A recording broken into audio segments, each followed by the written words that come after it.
धान की कटाई के बाद खेतों में बचने वाली पराली जलाना दिल्ली एनसीआर समेत कई बड़े शहरों के लिए समस्या बन जाता है।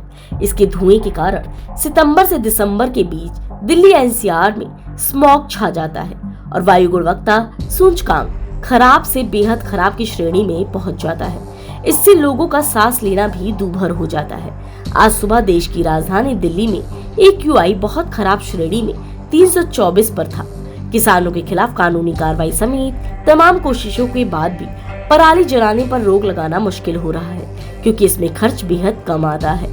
वैज्ञानिकों ने इस समस्या का छुटकारा दिलाने के लिए ही खेतों की लागत कम करने के साथ 3 मशीनों को जोड़कर सुपर स्पीडर मशीन बनाई। इससे एक प्रेस व्हील के साथ रोटरी टिलर और सीड प्लांट को जोड़ा गया। इसका इस्तेमाल गेहूं, धान और चना जैसे बीज बोने के लिए किया जाता है। साथ ही इस मशीन का गन्ना, कपास, मक्का, केला जैसी कई फसलों को ठुंडों को हटाने के लिए भी किया जाता है। सुपर सीडर मशीन एक मल्टीटास्किंग मशीन है। ये मशीन बुआई, जुताई, मॉल्विंग और खाद फैलाने का काम एक साथ कर देती है। आसान शब्दों में कहें, इस मशीन के इस्तेमाल से खेती के काम बेहद आसान हो जाते हैं। इसके अलावा सुपर सीडर खेत को तैयार करने में लगने वाली समस्या को कम कर देता है और लागत को घटा देता है। इससे किसानों के समय और पैसा दोनों की बचत हो जाती है। यही नहीं, सुपर सीडर पराली को जलाए बिना नष्ट कर देती है। वैज्ञानिकों का कहना है, सुपर सीडर के इस्तेमाल से पराली प्रबंधन आसानी से किया जा सकता है।